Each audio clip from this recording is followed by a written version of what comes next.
Assalamualaikum warahmatullahi wabarakatuh. Waalaikumsalam warahmatullahi wabarakatuh.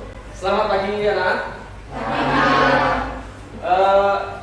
Kalian sehat hari ini? Alhamdulillah sehat. Sehat ya? Ya. Saya minta sebelum kita belajar, saya minta kita berdoa dulu ya untuk mengawali pembelajaran di pagi hari ini. Saya minta salah satu dari kalian, ketua kelasnya siapa? Ketua kelas? Ya, ketua kelas. Saya minta berdoa, memimpin doa ya.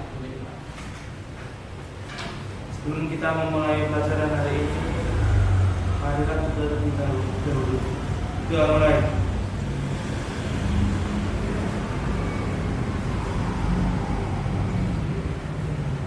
Doa selesai.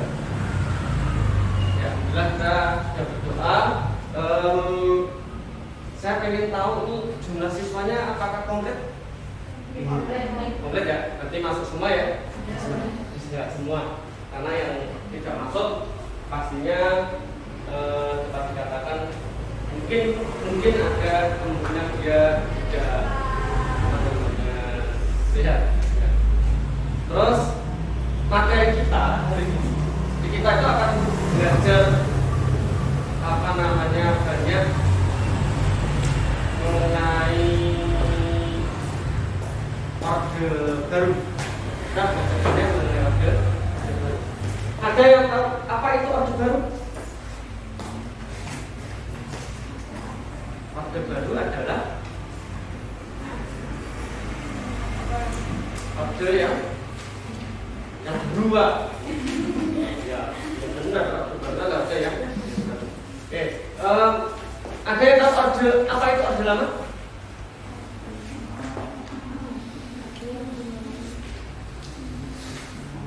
Orde lama adalah orde yang lama. Hebat sekali jawabannya ya. Tidak apa-apa, nanti kamu masih punya pengalaman yang kurang. Jadi materi kemarin kan kita pelajari itu orde lama. Pemimpinnya siapa? Orde lama? Soekarno. Ya. Kalau orde baru? Soeharto. Nah, kan sudah jelas ya, pemimpinnya beda. Orde lama itu Soekarno, orde baru Soeharto. Materi kita hari ini adalah kehidupan ekonomi dan politik pada masa orde baru. Ya, jadi ada ekonomi, ada politik. Ya. Tujuan pembelajaran kita itu yang pertama adalah peserta didik mampu merekonstruksi proses berdirinya orde baru dengan baik dan benar melalui diskusi. Salah satunya itu, ya salah satunya. Terus peserta didik mampu menganalisis perkembangan politik. Ini juga, ya tidak saya bacakan semua, bisa dilihat situ, terlihat ya. Nah, ini nanti akan kita bahas. Sedangkan materi pembelajaran kita itu adalah proses berdirinya orde baru. Karena sejarah itu selalu berkaitan dengan proses sebuah peristiwa. Terus dasar hukumnya apa? Nah, dasar hukum berdirinya orde baru. Terus perkembangan politik pada masa orde baru. Terus perkembangan ekonomi pada masa orde baru juga. Ini materi pembelajaran kita. Dapat dulu ngerti ya? Ya. Nah, terus coba kamu lihat gimana? Nah, ini saya bilang tadi bahwa orde lama dan orde baru ini beda. Ya, orde lama dan orde baru itu berbeda. Kalau orde lama tentunya seperti yang digambar itu Soekarno. Kalau orde baru adalah Soeharto. Tapi sejak kapan Soeharto berkuasa? Tahun berapa? 1966. Ya. Sejak kapan Soekarno berkuasa? 1945. Ada lagi yang lain? Tidak ada. Ya. Karena bayangan kita mesti Soekarno itu berkuasanya secara penuh itu adalah 45. Padahal kita tahu sendiri pada masa orde lama itu ada yang namanya Dekret Presiden 59. Berarti Soekarno itu presiden sebagai kepala pemerintahan adalah pada masa 59 sampai 66. Bukan seperti bayangan kita. Kalau bayangan kita kan 45 sampai 66. Lama sekali, tapi ternyata nggak lama juga kan? Nah, ini Orde Lama dan Orde Baru beda. Kalau Orde Lama itu tidak terlalu lama, ya waktunya. Orde Baru sangat lama karena 32 tahun. Ya. Kalian pernah mengalami itu enggak? Enggak. Umur berapa? 17. 17. Lahirnya tahun berapa? 2004. 2004 berarti tidak mengalami hal yang saya kembangkan. Karena Orde Baru ada pada masa tahun 98 sampai 98. Itu ya. Nah, tapi kan pengalaman-pengalaman itu kan muncul. Ya, salah satunya apa? Kamu kenal yang namanya Pancasila. Ada yang sudah ikut pemilu? Partainya berapa mas kemarin? Wah, aktif Pak. Banyak sekali Pak gitu. Ya kan? Ya. Tapi partainya harus berapa?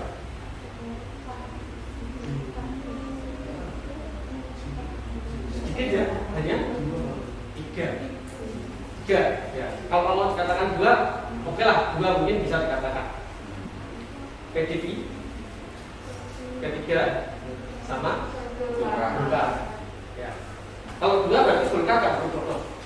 Karena Golkar itu adalah golongan karya, bukan partai, tapi kemudian dijadikan sebuah partai. Itu ya. Nah, kalau Orde Lama, ini malah banyak sekali. Ya, banyak sekali. Karena hampir setiap daerah punya partai. Itu ya. Cuma pada masa Orde Baru memang ada pergeseran. Itu ya. Nah, ini kan kamu alami. Pemilu kamu alami. Oke? Dan beda loh pemilunya zaman Soeharto dan zaman kalian.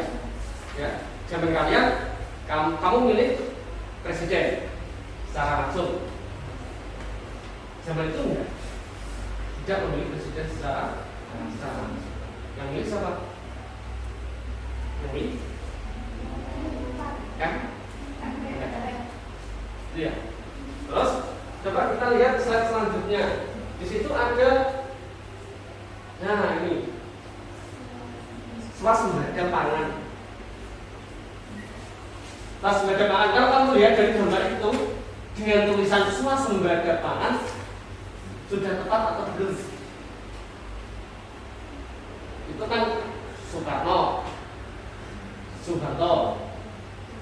Jokowi, Widodo. Zaman Soekarno itu ada Marganisme, dia juga memegang padi, ya beras. Soeharto tahun 84 swasembada beras. Jadi yang dipegang adalah beras. Jokowi juga mengambil pangan pada beras. Artinya sama, pola pikir kita sama. Betul. Kamu hari ini makan nggak? Makan. Berapa kali? Harus sekali. Harus sekali. Tapi nanti kira-kira mau makan berapa kali? 3 kali, semuanya nasi. Iya nggak? Tapi ketika di tengah-tengah nasi itu ada jagung, ada ketela, ada umbi-umbian yang lain, itu kan nggak kamu itu. Yang kamu itu apa? Nasi. Yang sama dengan ini. Ya, dan ini kan berarti kan dia nggak swasembada pangan, tapi swasembada beras. Dibuktikan dengan kita tidak impor beras. Kita dapat mencukupi. Ya, kita dapat mencukupi beras bagi kita. Tapi apakah kita tidak impor? Masih impor. Kita masih impor. Terus kapan RI Indonesia ya, swasembada pangan? Nah, itu ada Orde Baru itu swasembada beras atau swasembada pangan?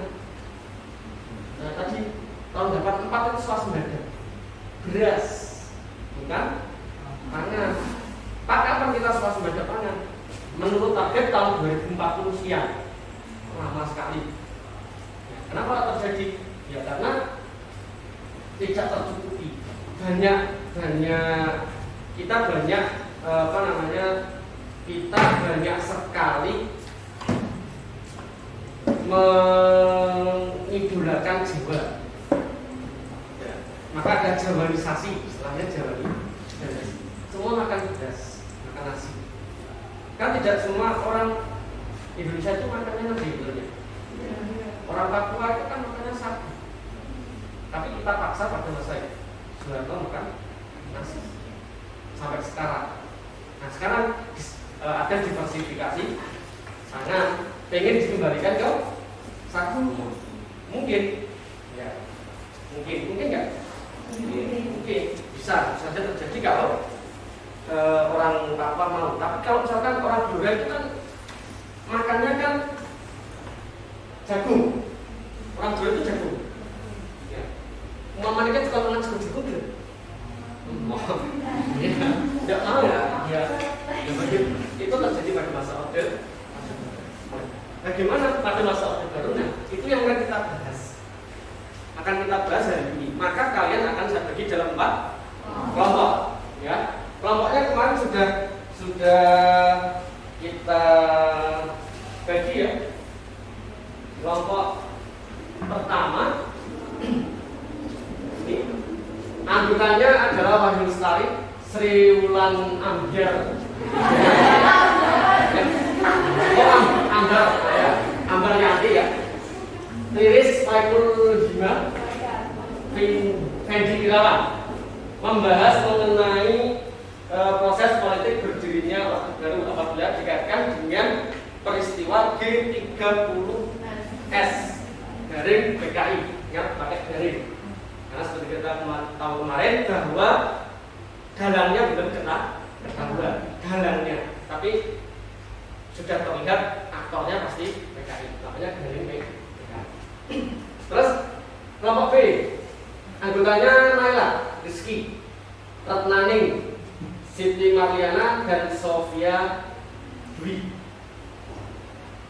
Yang dibahas adalah berdasarkan rentetan peristiwa yang terjadi pada masa akhir Soekarno dan awal naiknya Soeharto, maka identifikasilah dasar-dasar hukum berdirinya Orde Baru.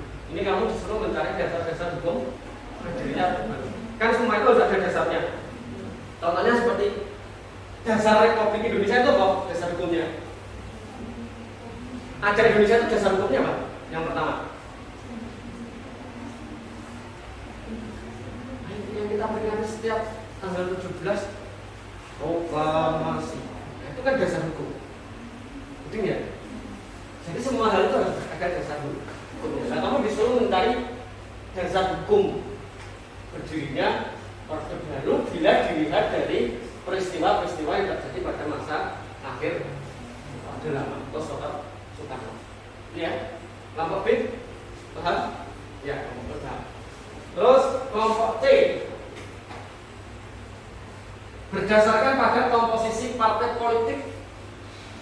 Ya, berdasarkan komposisi partai politik pada kemenangan Golkar dalam pemilu selama masa Orde Baru. Analisislah kondisi kehidupan politik pada masa Orde Baru. Kan tadi saya tanya, kalau kamu udah ikut pemilu anggotanya banyak kan itu partainya. Ternyata pada masa Orde Baru hanya 3. Nah, kenapa kok hanya 3? Nah, bagaimana kondisi politiknya pada masa itu? Nah, itulah yang harus kamu pelajari. Yang harus kamu bahas dalam kelompokmu. Ya, kelompok C mana kelompok C? Ya, kelompok C ya. Anggotanya Raif, Windy sama Yuliawati. Ya, Raif, Windy sama Yuliawati. Paham? Terus kelompok 4D, kelompok D. Kelompok D mana? Ya, kelompok D. Berdasarkan kondisi ekonomi saat ini, maka evaluasilah perkembangan kehidupan ekonomi pada masa Orde Baru bila dibandingkan dengan kondisi ekonomi saat ini. Kondisi ekonomi saat ini. Kan ekonomi kita sama Orde Baru itu kan beda. Ya, bahkan ada perkataan enak zaman kuno. Nah, seperti itu. Nah, itu kenapa kok muncul seperti itu? Nah, itu kamu bahas perkembangan kehidupan ekonomi. Dapat dimengerti? Ya. Kita bahas ini ada LK kelompok. Ada LK kelompok. Nanti silahkan kamu tuangkan di sini. Tuangkan di sini. Waktunya 20 menit. Ya, benar 20 menit. Lama. Ya, benar lama 20 menit. Buat sebaik mungkin karena ini termasuk dalam sebuah penilaian, ya. Dan dalam LKI lembaga kerja kelompok ini nanti dituangkan materinya, artinya jawaban dari permasalahan. Ini kan permasalahan, ya. Jawabannya kalau tuangkan di sini dan satu siswa saya minta untuk maju untuk presentasi. Ya, untuk presentasi. Tapi ingat presentasinya ya saya minta yang berani. Si manis apa? Ya, karena percuma kamu pintar kalau kamu tidak berani. Ya, tapi ya harus pintar juga. Ya, percuma kamu berani tapi kalau tidak pintar. Ya, nanti pokoknya Allah. Ya. Kelompok A apa? Ya. Kelompok A kerjakan ya. Kelompok C kelompok D dan kelompok B. Ya, silakan dikerjakan. Waktunya 20 menit berarti sampai angka 10 berarti. Ya.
Kelompok ini tadi nyari apa?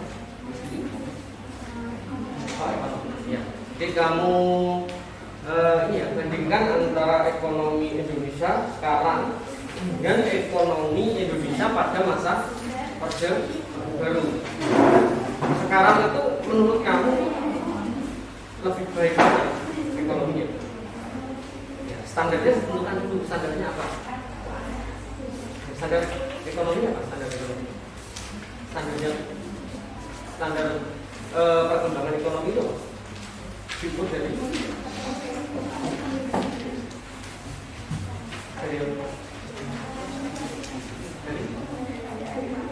keadaan penduduknya, berarti dari kesejahteraannya itu ya.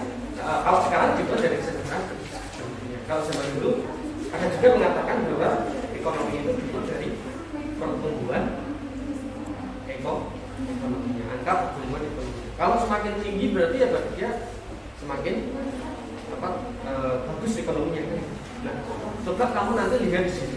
Dari kalian yang sudah kita sepakati, kamu lihat adakah pertumbuhan ekonominya bagus. Kalau kamu mengatakan bagus sekarang Pak, kenapa kok bagus sekarang? Kenapa kok enggak bagus dulu? Itu ya. Oke, Pak, nanti saya kasih lagi nanti. Kelompok C Ya, kelompok C. Kelompok C ini berarti apa? Komposisi partai politik. Jadi ini kondisi kondisi politik pada masa Orde Baru. Ya, berarti ini tujuan yang ke tiga. Itu ada tujuannya. Dan yang ketiga itu dinamika politik. Menurut kamu, kalau didasarkan pada pengalamanmu yang pemilu, anggotanya partainya banyak, terus kemudian dengan zamannya Soeharto yang partainya cuma 3, itu menurutku kondisi politiknya seperti apa?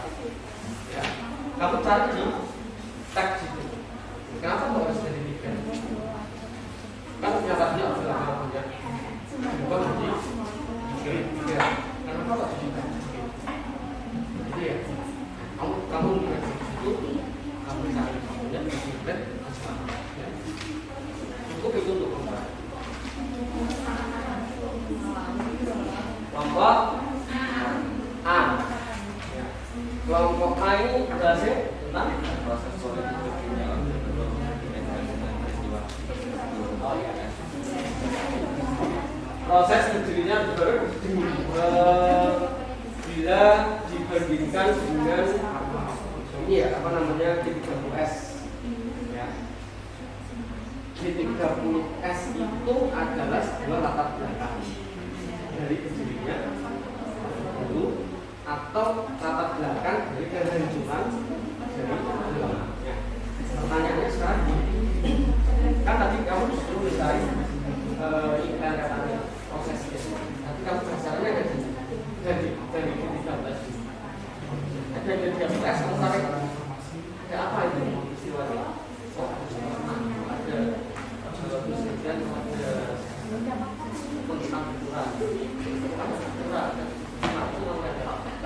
kamu urutkan kan harus urut peristiwa sejarah itu tidak boleh loncat-loncat ya, kamu makan contoh seperti ini kamu mau makan kan disirup dulu baru masukkan minum tidak ada terus mau penting ya tapi itu contohnya seperti itu namanya diagnosis berarti kamu harus menuangkan dalam dari waktu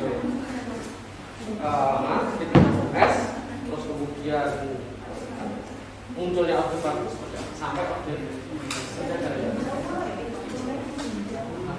ya, kamu mau di LK nanti LK-nya yang satu aja yang ya walaupun saya anak IPA cita-citanya dokter ya tapi ya misalnya jangan seperti itu kelompok B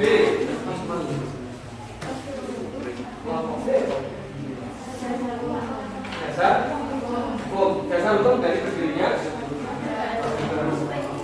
tadi saya bilang bahwa setiap hal harus ada dasar hukumnya kan gitu. Nah pertanyaannya Orde Baru ini dasar hukumnya apa? Apakah hanya sebuah retorika itu berarti perkataan atau sebuah dasar hukum yang jelas? Iya. Nah di bukumu itu sudah ada materi itu ada dualisme kepemimpinan tidak yang pas yang kamu buka nah itu ada dualisme kepemimpinan nanti kan tidak serta-merta Soekarno itu ada di 30 SPKI terus kemudian Soeharto jadi presiden dalam proses itu kan ada banyak pertimbangan sidang MPR kan itu ada pembentukan Kosmas kan itu. Nah itu kan berarti itu harus kamu tarik dari situ.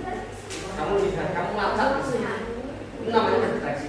Berarti kamu lacak dulu dari peristiwanya apa, kamu lacak oh ini dasar peristiwa A menghasilkan dasar hukum B yang mendasari peristiwa C. Contoh lagi G30S PKI maka keluar yang namanya super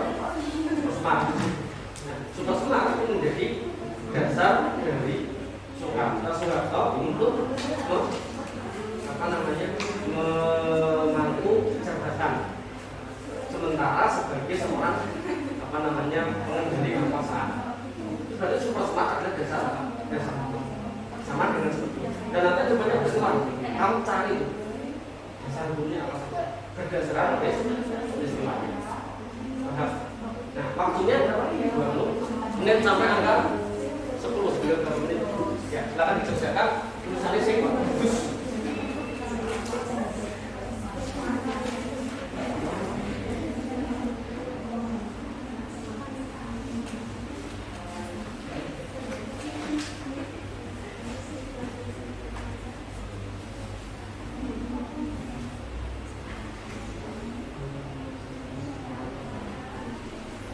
Gimana ketemu?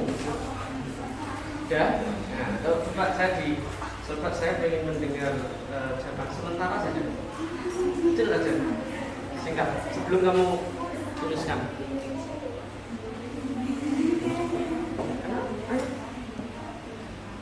Ya, jangan takut. Salah itu tidak bisa. Salah tidak bisa. Kenapa harus takut? Ya.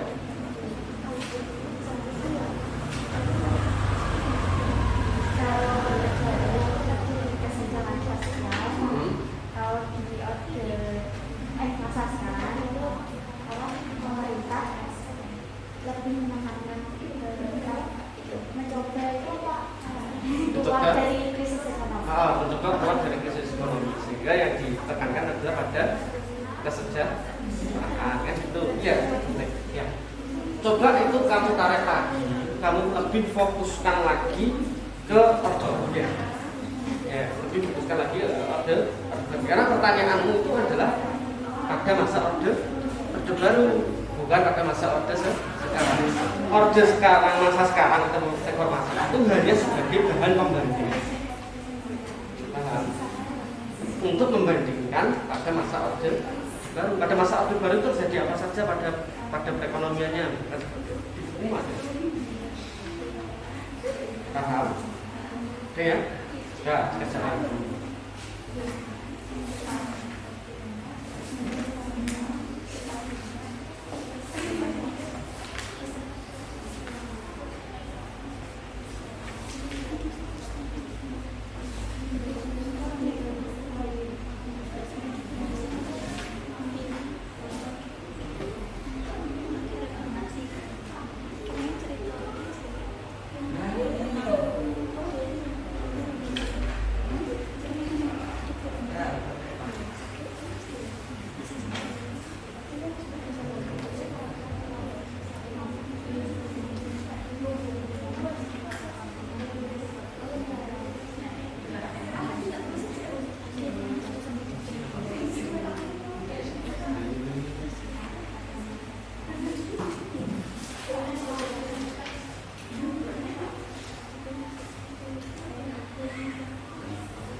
Keputusan nomor 5 adalah soal 66 tentang apa itu?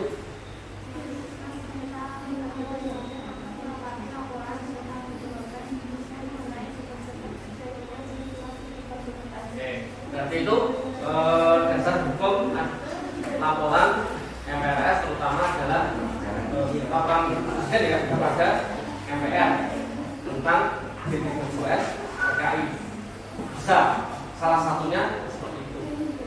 udah tahu kok caranya, cara dalam menemukan dasar hukum dari sebuah peristiwa. Nah, itu kamu lanjutkan terus sampai nanti ketemu Soeharto naik jadi presiden. Ya, karena banyak tap MPR di situ, ada banyak sekali keputusan-keputusan itu kamu lakukan. Paham? Oke. Ya, lanjut.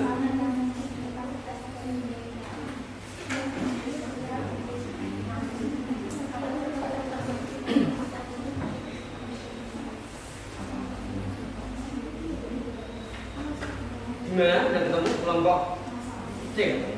Kelompok C? Kelompok C? Tadi sudah Bapak sudah mengarahkan saya terus yang selanjutnya ini penyebab dari Partai Golkar bersama dengan kemenangan. Oke, berarti kamu sudah ketemu yang namanya kenapa kok hanya menjadi 3 partai itu ya? Coba, apa coba? Alasannya apa? Yang keras coba? Pada masa baru partai politik hanya terkesan ini dasari dari kebutuhannya partai politik itu terjadinya pengelompokan dan penyusunan partai politik ini berdasarkan pada kesamaan program kerja yang dimiliki sehingga hanya tersisa 3 partai politik. Oke, berarti menurut kamu karena ada kesamaan program kerja, berarti didasarkan pada politik aliran. Ya. Di situ ada apa? Ada 3 partai apa saja? Golkar, PDI, P3. Ya. Golkar apa? Golkar alirannya apa? Alirannya. Oke, Golkar lewati dulu. Susah Golkar karena sudah. Ini PDI. PDI. Kelompok Partai Demokrasi Indonesia itu dasarnya apa sih? Yang gabung di situ kelompoknya apa aja? Itu ada juga. Nah, PDI itu bukan dari PNI, Katolik, Purba,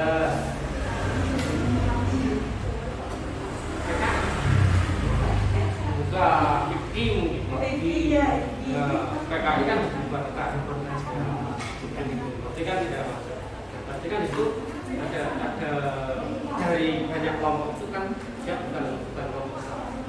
Ya, kelompok Islam Muslim, kepercayaan dan masuk.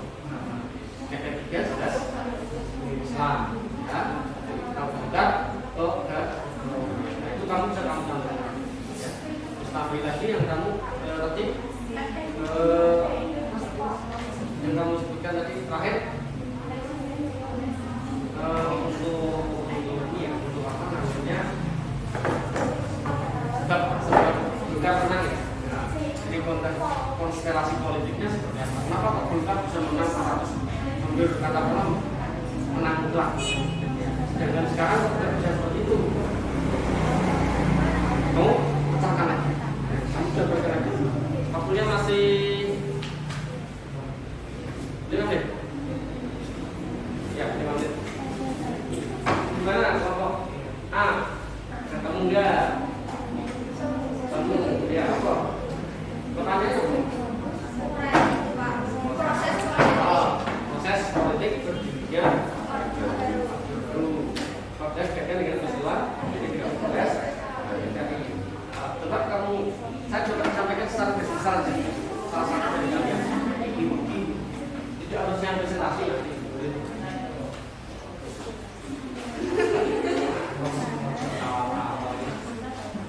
ya siapa namanya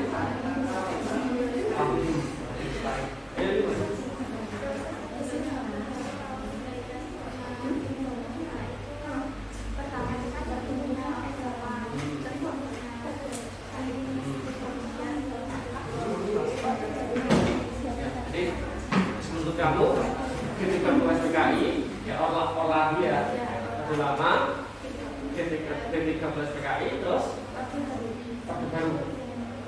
antara D30 SPKI sampai orde baru ada Trinura.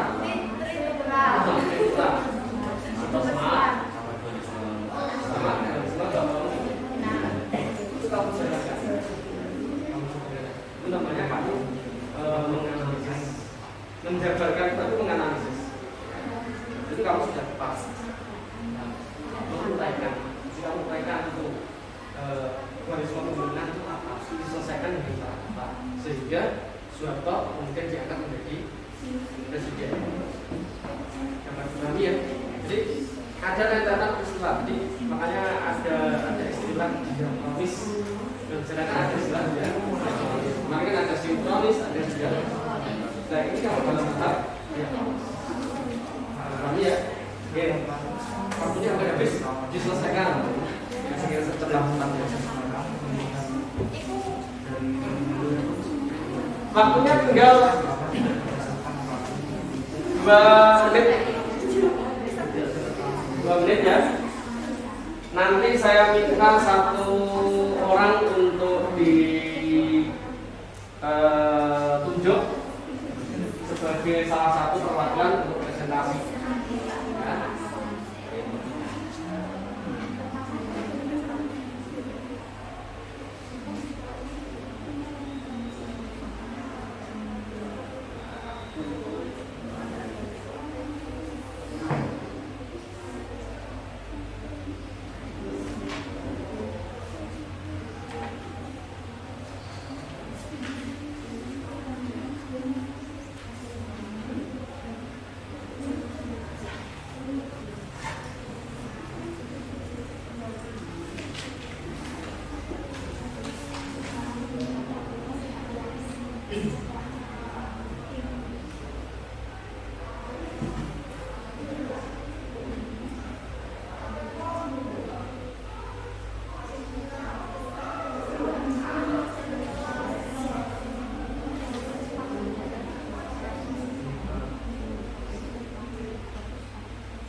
Waktunya habis, bisa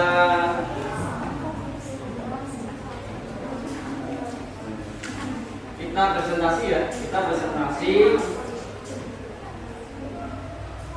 Sudah selesai kelompok A, belum, kelompok B, belum, kelompok C, belum, kelompok D, sudah, ya, kelompok D sudah. Berarti yang pertama kelompok D. Kita ini ya Yang maju kelompok D dulu ya. Ya, kelompok D silakan nanti kamu maju perkenalan nama kelompok, terus materinya. Kelompok D ini sesuai dengan tujuan pembelajaran, yaitu peserta didik mampu mengevaluasi perkembangan ekonomi pada masa orde baru dengan baik dan benar. Pengumuman untuk semuanya yang merasa kehilangan uang pada hari Senin untuk memenuhi Bugaluh di BK. Sekali lagi, yang merasa kehilangan uang di hari Senin bisa menemui Bugaluh di ruang BK. Terima kasih. Assalamualaikum warahmatullahi wabarakatuh. Ya, lanjut. Assalamualaikum warahmatullahi wabarakatuh. Saya Najwa Hanifah, mewakili dari kelompok D yang beranggotakan saya sendiri Najwa Hanifah, absen 19, Nur Khofifatus Sikriyah, absen 22, Silvina Putri Zahra, absen 26, dan Yasinta Putri Amelia, absen 32, dengan tema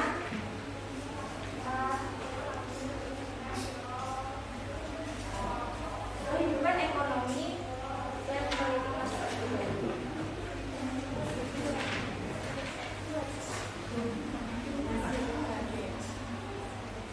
Perkembangan kehidupan ekonomi pada masa Orde Baru yaitu terdapat berbagai macam pembangunan yang dilakukan dan terus dilaksanakan tanpa adanya kerjasama yang ada. Pembangunan tersebut dinamakan Rencana Pembangunan 5 Tahun atau REPLITA untuk mengendalikan inflasi dan usaha rehabilitasi sarana ekonomi, peningkatan kegiatan ekonomi, dan mencakupan kebutuhan janda. REPLITA pertama pada tahun 1969 berfokus pada rehabilitasi prasarana penting dan pengembangan iklim usaha dan investasi. Hasilnya, pertumbuhan ekonomi naik dari rata-rata. Pada Orde Baru ini juga ditekankan kesejahteraan pangan di sektor pertanian, yaitu dengan program Swasembada-Bes. Sehingga di masa sekarang, perkembangan ekonomi terfokus pada kesejahteraan rakyat. Dan rakyat di masa sekarang bisa menikmati perkembangan ekonomi yang telah dicapai pada masa sebelumnya. Akan tetapi, pemerintah sekarang berupaya keras untuk menciptakan Indonesia agar dapat keluar dari krisis ekonomi pada berhukum. Sampai di sini ada yang ingin ditanyakan? Oke, pertanyaan nanti ya. Kita dengarkan jawaban kalian semua dulu ya. Biar kalian paham, nanti biar kalian bisa bertanya ya. Orang bertanya itu pasti punya dasar pengetahuan yang cukup untuk bertanya. Ya, makanya bisa bertanya itu saya anggap kamu luar biasa. Ya, kalau bisa bertanya, bukan berarti yang tidak bisa bertanya tidak luar biasa loh. Ya mungkin dia sudah paham sekali ya, atau jelas sama sekali ya. Oke, duduk dulu Mbak Nabila ya. Nanti kita hadirkan ya, untuk ditanya-tanya. Kelompok yang sudah, kelompok yang lain, kelompok C ya,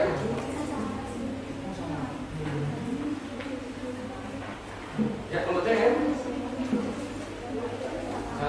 Mas siapa namanya? Raif. Oh iya, Raif, ketua kelas. Suaranya mesti keras. Harus keras.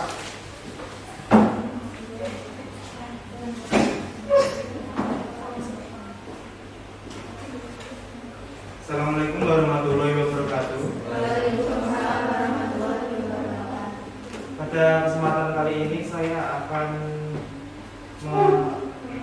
menyampaikan hasil diskusi kelompok C yang beranggotakan Novia Lili Dina Bila Puspita, Sayyidah Eva Dani dan juga dengan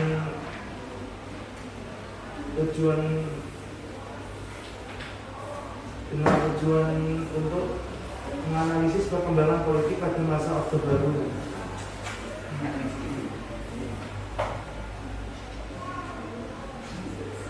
Dan untuk masalah yang dihadapi adalah berdasarkan komposisi posisi partai politik dan kemenangan Golkar pada masa pemilu selama Orde Baru, maka kami akan menyampaikan analisis dari masalah tersebut. Pada masa Orde Lama partai politik sangatlah banyak, hingga di seluruh daerah di Indonesia pasti memiliki partai politik. Lalu pada masa Orde Baru partai politik menjadi hanya tiga. Kenapa hal itu terjadi? Hal itu terjadi karena pengelompokan dan penyusunan partai politik yang didasarkan pada kesamaan program kerja yang dimiliki, sehingga hanya tersisa 3 partai politik saja. Tiga kekuatan sosial politik diantaranya adalah Partai Persatuan Pembangunan atau PPP yang merupakan gabungan dari NU, Permusi, PSII, dan PERTI. Lalu Partai Demokrasi Indonesia atau PDI, gabungan dari PNI, Partai Katolik, Partai Muda, IPKI, dan Partindo. Lalu ada juga golongan karya. Untuk penyebab kemenangan Partai Golkar dalam pemilu masa Orde Baru yaitu disebabkan oleh pengarahan kekuatan penyokong Orde Baru untuk mendukung Golkar. Kekuatan penyokong Golkar adalah partai pemerintah dan ABRI. Melalui kekuatan tersebut, pemerintah mengarahkan masyarakat untuk memilih Golkar. Meskipun anggota ABRI tidak terlibat dalam Golkar secara langsung, para anggota keluarga dan pensiunan ABRI banyak terlibat dan memberikan dukungan penuh untuk agar masyarakat memilih Partai Golkar. Sekian dari saya, terima kasih. Assalamualaikum warahmatullahi wabarakatuh. Tepuk tangan dulu untuk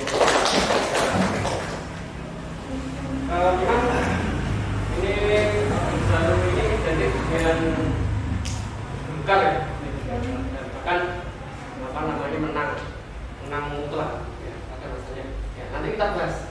Silakan nanti kelompoknya kalian bertanya-tanya. Ya, silakan menanyakan kenapa kok menang, pendukungnya apa saja, misalkan seperti itu. Ya. Terus kelompoknya itu kelompok A sama kelompok B, kelompok adu.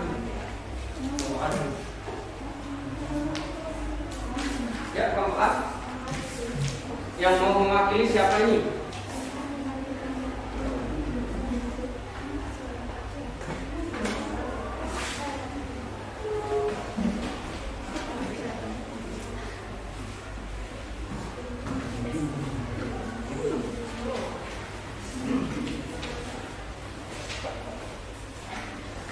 Assalamualaikum warahmatullahi wabarakatuh. Di sini saya akan mempresentasikan tentang proses politik berdirinya Orde Baru. Di sini saya mewakili kelompok A untuk mempresentasikan masalah yang dibahas. Kelompok A beranggotakan 1. Siswa IPA 5, 2. Sriwana Beryanti, 3. Fendi Irawan, 4. Wahyu Sari. Proses politik berdirinya Orde Baru jika dikaitkan dengan G30 SPKI. Orde Lama berakhir karena kekuasaan Presiden Soekarno dan hilangnya kekuatan politik PKI dari percaturan politik Indonesia. Peristiwa tersebut menimbulkan kemarahan rakyat, keadaan politik, keamanan, dan ekonomi menjadi kacau dan memburuk. Hal ini menjadi awal mula terbentuknya aksi-aksi tuntutan terhadap pelaku G30S dari PKI yang dipelopori oleh Kesatuan Aksi Pemuda-Pemuda, Mahasiswa, dan Pelajar yang disebut dengan aksi-aksi Tritura. Tritura adalah kepanjangan dari Tri Tuntutan Rakyat, yaitu 3 tuntutan yang disampaikan kepada Presiden Soekarno oleh gerakan mahasiswa dan rakyat pada 12 Januari 1966.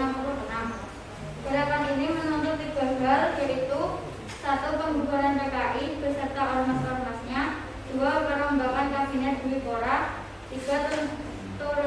menurunkan harga-harga. Setelah aksi direktorat terjadi suatu peristiwa yaitu super semar. Hal yang melatar belakangi munculnya super semar yaitu untuk mengatasi krisis politik yang terjadi, dan kemudian Presiden Soekarno mengadakan sidang pada 11 Maret 1966. Dalam sidang ini membahas tentang pembubaran PKI dan pemusnahan PKI dari negeri Indonesia. Selanjutnya hal yang terjadi yakni terjadinya perbedaan pendapat antara Presiden Soekarno dan Soeharto mengenai masalah krisis yang terjadi.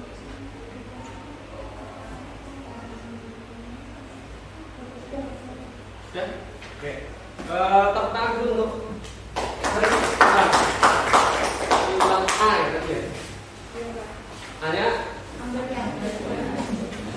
ambil apa ambil? Ya walaupun nama itu, makanya nama itu harus kita kita pilih dengan baik ya. Jangan sampai diplesetkan ya. Itu namanya baik, cuma kadang ya kreativitas kita sendiri ya, kreativitas kita sendiri untuk memelesetkan itu luar biasa. Kelompok terakhir, kelompok dasar hukum. Ya, dasar hukum tadi sudah diceritakan proses berdirinya ke. Sekarang coba kamu deteksi dari dasar proses berdiri tadi, kamu deteksi dasar hukumnya berdirinya ke. Assalamualaikum warahmatullahi wabarakatuh.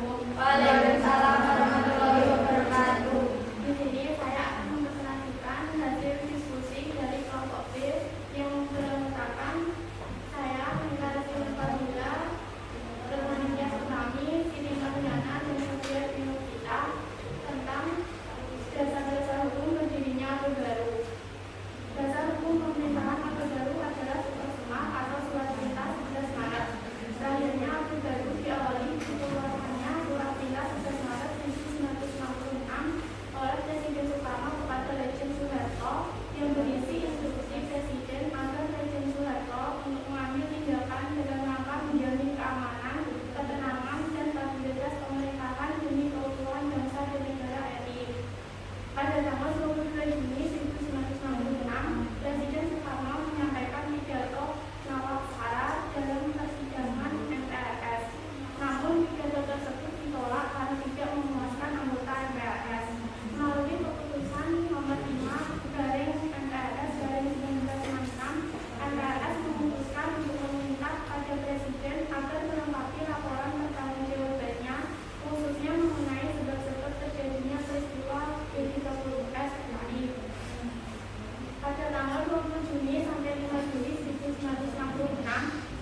Ya, ya. Siapa namanya? Bulan. Bulan. Ya, Bulan. Oh, iya. Ya, Bulan. Cepat. Jadi 4 orang ini adalah the next generation. Orang yang saya yakin dari keempat orang ini nanti akan menjadi orang sukses. Karena apa? Karena kesuksesan itu biasanya diawali dari keberanian. Ya, kesuksesan diawali dari keberanian. Kalau nggak berani ya nggak mungkin sukses. Logikanya gini, kamu pintar, kamu pintar matematika, kamu pintar fisika. Tapi kalau kamu diam, apakah gurumu tahu kamu pintar matematika sama fisika? Ya. Maka yang menjadikan kamu kelihatan pintar itu karena kamu berani untuk mengemukakan sudah dikemukakan pendapatnya oleh temanmu yang tepat tadi. Ya, berarti yang lain, apakah yang lain belum pintar atau tidak sukses? Ya bisa saja sukses, tapi kan mungkin karena waktunya hanya dipersilakan satu untuk menjabarkan, satu untuk mempresentasikan. Tapi masih ada kesempatannya yang lain, ya, karena besok kita masih ada pertemuan kan itu. Dan nanti kan ada pertanyaan. Ya, silakan saya minta kalian bertanya, dipertanyakan hasil dari teman tadi yang bertempat tadi untuk kemudian kita bahas bersama-sama sehingga nanti kita dapat pengetahuan yang luar biasa. Coba kami ya. Coba kita buka pertanyaan. Adakah yang bertanya untuk kelompok A? Ini saya urutkan biar kamu runtut. Kelompok A, ada yang mau bertanya untuk kelompok A? Untuk kelompok A ya, jadi kelompok B, kelompok C, kelompok D. Kelompok A nggak boleh tanya sendiri. Kelompok ada yang mau bertanya untuk kelompok?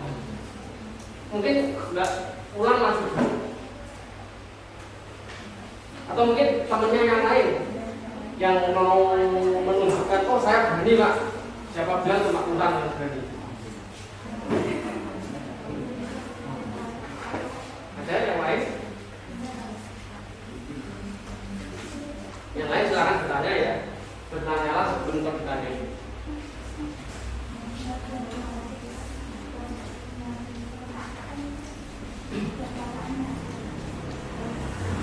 Ayo, yang maju siapa? Kelompok A.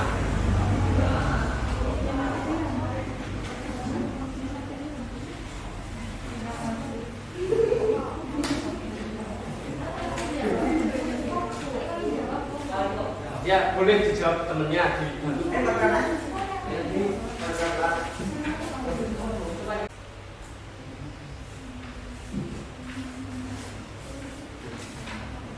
semua kemudian atau siapa yang jawab? Soekarno? Antara Soekarno dan Soeharto. Ada yang tahu Soekarno sebagai apa? Soeharto sebagai apa? Ini kan tadi sudah jelas kok pikirannya. Soekarno sebagai apa? Soeharto sebagai apa? Ini matahari bentar. Tidak boleh ada dua matahari di dalam satu bumi. Panas. Ini kan yang betul. Soekarno itu pemimpin, Soeharto yang melaksanakan itu Pak. Soekarno yang memimpin. Soeharto yang melaksanakan tugas. Soekarno sebagai apa? Sebagai seorang presiden. Sebagai pengemban super smart. Sebagai pengemban super smart.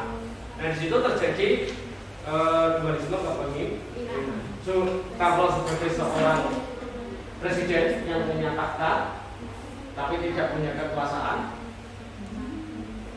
Soeharto sebagai pengemban super smart yang tidak punya takhta tapi punya kekuasaan.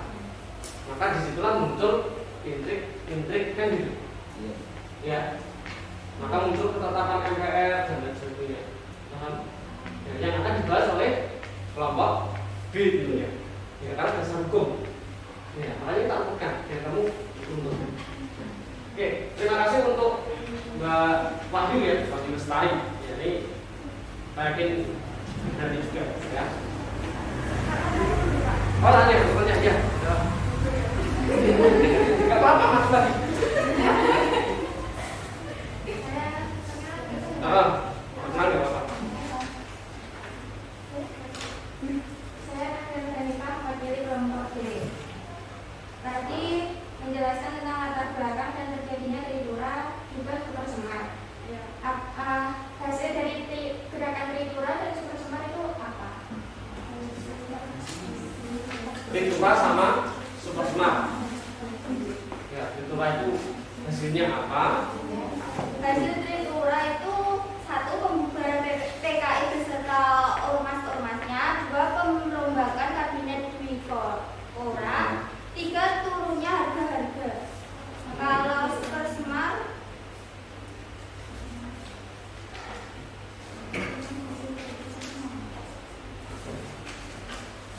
adalah kelompok satu mungkin dibantu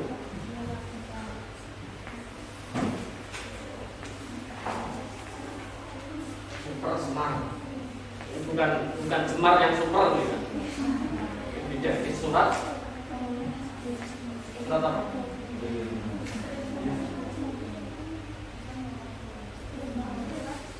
Surat perintah 11. Surat perintah 11. Isinya apa, Mbak? untuk mengatasi krisis politik yang terjadi dan kemudian Presiden Soekarno mengadakan sidang pada 11 Maret 1966. Dalam sidang ini berisi tentang pembubaran PKI dan pemusnahan PKI. Apakah seperti itu super semar? Ya. Isi super semar yaitu hasilnya ya. Ya.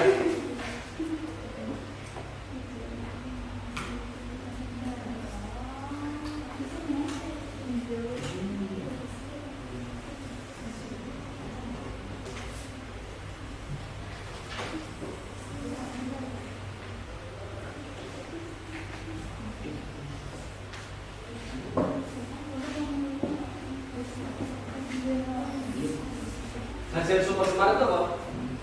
Tapi kamu tahu super semar itu apa?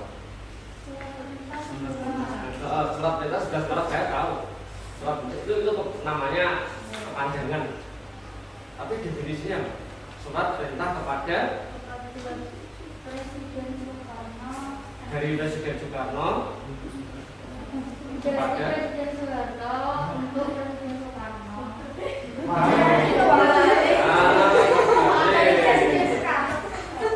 Dari Presiden Soekarno kepada Presiden salah juga karena pada masa itu belum presiden. Pada masa itu masih legend.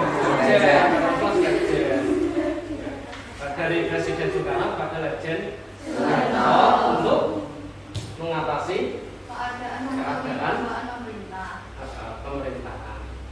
Jadi hasilnya apa? Dari super semar salah satunya adalah diangkatnya Soeharto menjadi Panglima Angkatan Darat. Salah satunya itu. Paham? Dapat paham ya? Iya ya? Oke. Silakan kembali ke tempat. Ya, terima kasih ya, Pak Yu. Hebat sekali. Silakan tepuk tangan dulu untuk Wahyu. Tepuk tangan juga bayar yang ikhlas ya. Tepuk tangan juga bayar. Kelompok B. Kasih orang yang sama. Oke, jalan sini. Kasih orang yang sama. Naila ya. Naila. Ada yang mau tanyakan kepada Naila mengenai dasar hukum berdirinya Orde Baru?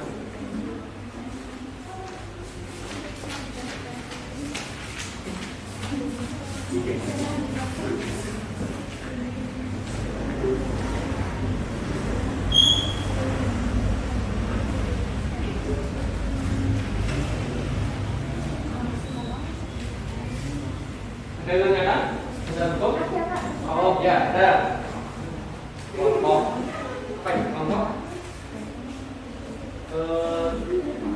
D, kelompok D. Kelompok D.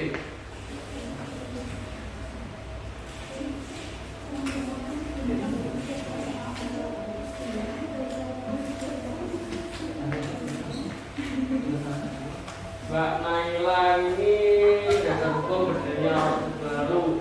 Kira-kira yang paling utama dasar hukumnya apa?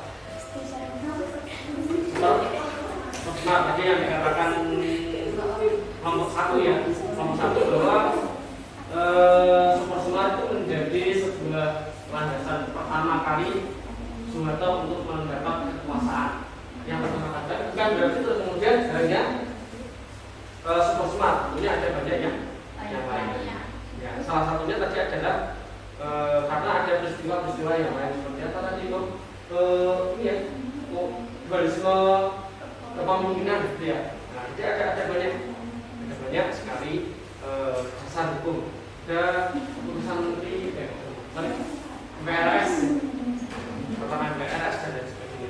Ayo kelompok yang mau bertanya segera saja, waktunya nanti habis, kamu tidak dapat materi yang panjang.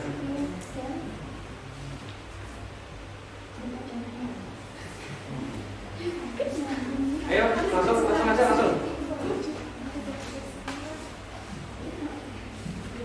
Ayo kelompok 4 ya, kelompok 4. Ya, yang mau tanya silakan. Jangan ragu-ragu. Ya, ragu-ragu itu akan menyebabkan kamu kalah. Saya Sri Zara mewakili kelompok 4 yang menanyakan apakah inti dasar hukum tersebut dapat memperbaiki keadaan pada masa itu. Apakah dasar hukum itu dapat menyelesaikan masalah pada masa tersebut? Ya. Berarti masalahnya apa dulu? Pada masa itu masalahnya apa? Yaitu adalah ekonomi, politik. Ya, kita dasarkan pada ini. Itulah. Kan yang dituntut rakyat itu kan 3 tuntutan rakyat itu. Maka permasalahannya pasti itu. Ya. Nah, apakah dasar hukum yang sudah kamu rangkum dari materi itu dapat menyelesaikan permasalahan itu kan? Nah, kalau sudah, jelaskan. Itu maksudnya. Dapat diselesaikan karena dari hasil sidang hukum Partai PRS berhasil memenuhi 2 dari 3 tuntutan rakyat atau kehidupan, yaitu pembubaran Partai Komunis Indonesia dan pembersihan kabinet dari unsur-unsur Partai Komunis Indonesia. Ya. Jadi berdasarkan dasar hukum yang sudah disebutkan itu menjadi sebuah jawaban bagi masyarakat, terutama para pemuda pada masa itu yang menginginkan adanya tribunal. Cuma satu yang belum tercapai, apa itu? Turunnya harga. Ya. Karena akan dicapai pada masa awal-awal, pada sekitar 80-an nanti akan turun. Gitu ya. Ya, terima kasih. Mbak siapa? Saya? Oh, Naila. Ya, Mbak Naila. Saya persilakan untuk kembali. Ya. Jadi sekali ini sudah pertanyaannya bagus, jawabannya sudah bagus, jelas ya. Kelompok C. Kelompok C siapa yang mau maju? Tapi ya, nggak apa-apa. Ada yang mau bertanya untuk kelompok C? Apa ini? Politik ya? Iya. Politik. Ya. Berdiri Mas, perkenalkan nama siapa? Ini saya sambil mengingat-ingat. Saya ingin bertanya, jelaskan tentang fungsi partai yang terjadi pada tahun 1977. Fungsi. Ini Mas Sandy. Fendi. Mas Fendi tanya fungsi, mengenai fungsi partai pada tahun 73. Terima kasih.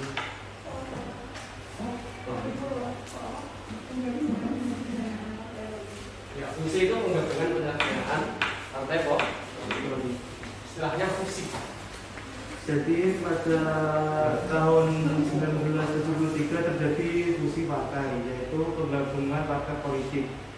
Yang partai politik itu dari yang awalnya banyak menjadi 3, yaitu Partai Persatuan Pembangunan, Partai Demokrasi Indonesia, dan Golongan Karya. Jadi dari banyaknya partai di Indonesia, jadi hanya tinggal 3 partai tersebut. Gimana? Sudah? Ya. Dasarnya apa, Mas?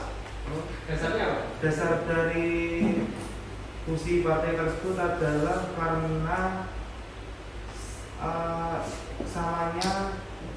kesamaan dalam program kerja pada setiap partai tersebut.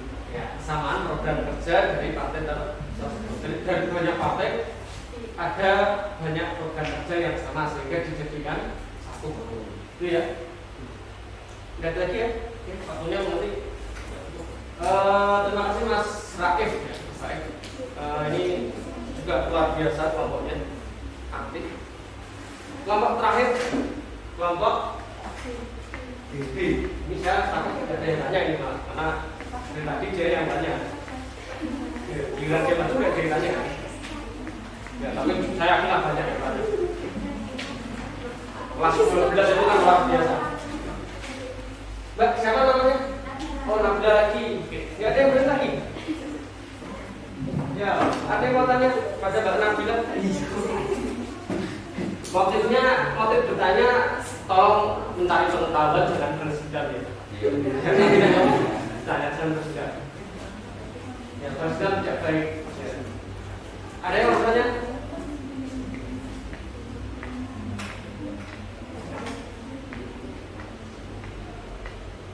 Tidak. Ekonomi. Menurutmu ekonomi di Indonesia pada masa Orde Baru seperti apa dibandingkan dengan sekarang? Bagus mana?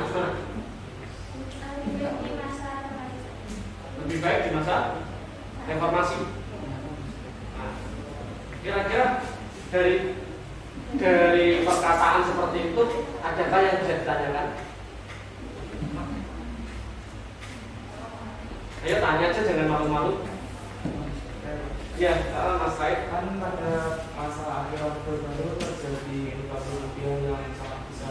Nah, itu apa sih penyebab transisi rupiah sehingga menjadi salah satu tindakan Ya. Apa yang menjadi sebab adanya inflasi itu ya, sehingga menjadi latar belakang nantinya Soeharto harus turun dari Palestina.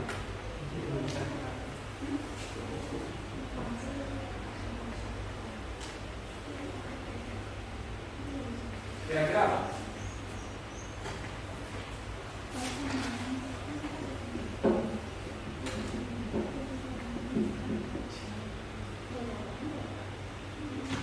Ya, Mbak Nabila. Atau temannya ada yang lain mau bantu? Ini selain nilai kelompok ada nilai ini ya, nilai individu ya. Karena keaktifan bisa lihat, ya, keaktifan saya lihat seperti Mbak Nabila, terus tadi Mbak Tulan, Mbak Slaim. Ini nilainya ya, karena kita berani ngomong. Yang lain saya tunggu, jangan sampai yang bagus cuma orang-orang itu aja. Saya pengen kelas ini cukup bagus dengan baik. Menurut data Indonesia, tingginya harga minyak di pasar internasional berdasarkan dari 1973 mendatangkan pendapatan besar bagi pemerintah. Besarnya pemasukan negara dari sektor minyak membuat pemerintah Orde Baru memiliki amunisi untuk melakukan pembangunan yang dilakukan saat mengarah pada tujuan sosial. Kondisi itu memungkinkan pemerintah mengacu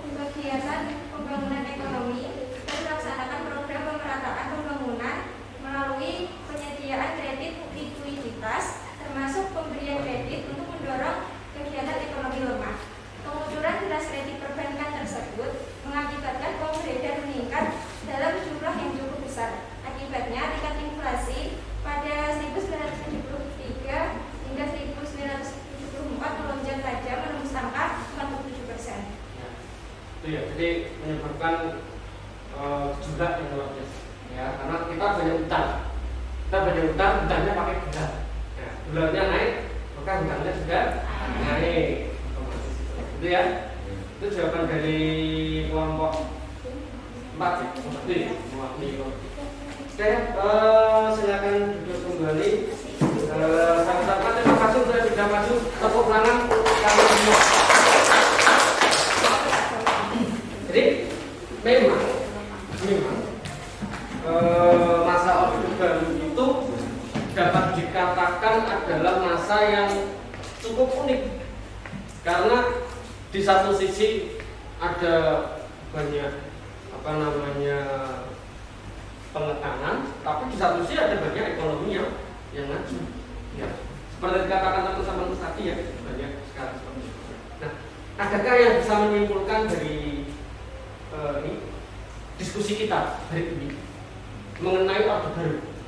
Nah, saya mau minta satu aja yang saya tunjuk dan saya punya hak untuk tunjuk ya.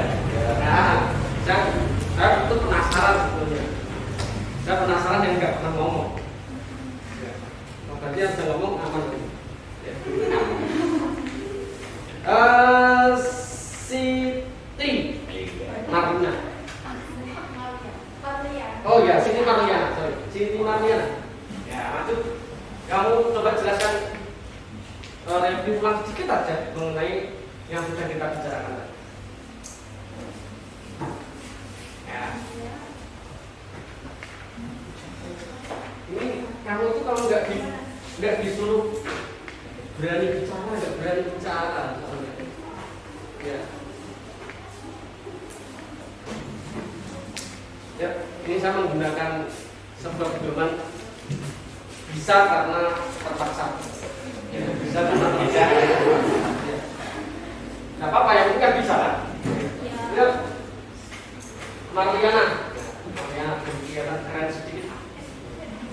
Sedikit kan nggak keren. Mariana. Ya, Pak. Mariana. Ini Mariana.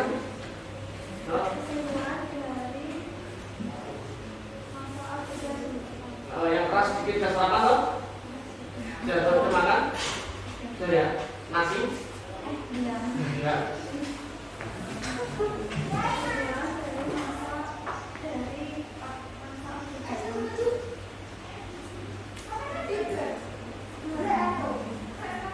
Sebenarnya Orde Baru itu adalah ada sebuah masa yang seperti ini. Coba.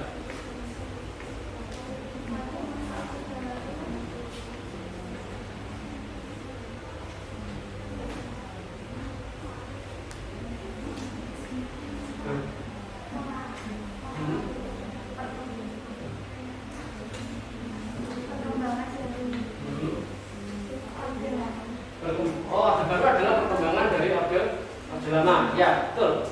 Terus Orde Baru itu menurut kamu ini sekaligus saya bertanya jawaban dari apa yang sudah kita bahas. Menurut kamu Orde Baru itu kalau dari dinamika politiknya bagaimana? Ada pengakalan atau tidak? Tidak, karena jurdil walaupun hanya 3 ya, dan ada pelanggaran. Terus kalau menurut kamu itu dinamika politik, coba saya pengen yang lain. Saya pengen kelompok yang lain, siswa yang lain.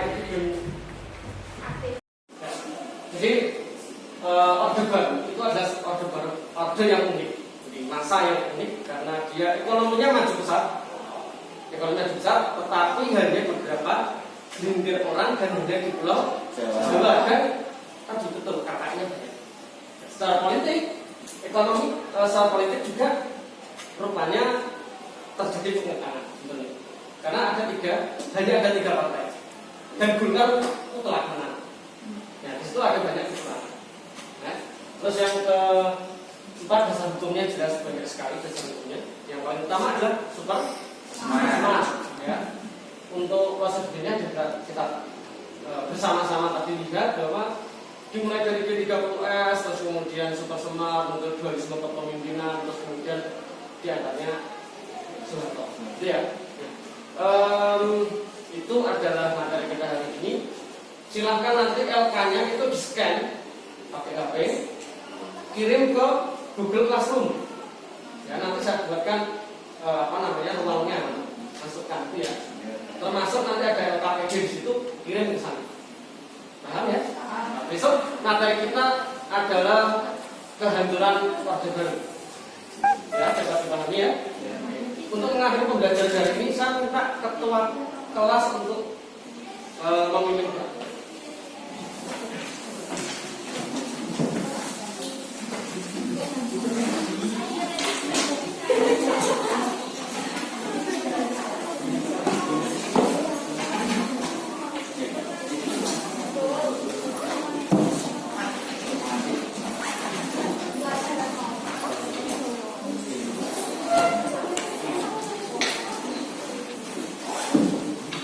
Ya Mas, bismillah.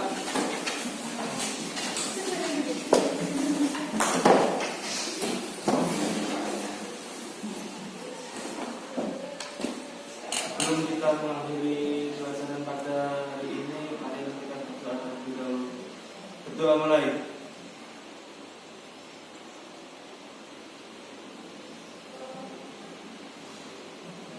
Berdoa selesai. Ya. Terima kasih Mas Raib untuk doanya. Semoga yang kita pelajari bermanfaat ya. Dan ingat tetap jaga protokol kesehatan, pakai masker kesehatan masing-masing ya. Ya, apalagi ketika kamu sakit itu atau terasa ya. Dan hari ini itu aja. Semoga kita pasti bermanfaat. Wassalamualaikum warahmatullahi wabarakatuh. Waalaikumsalam warahmatullahi wabarakatuh.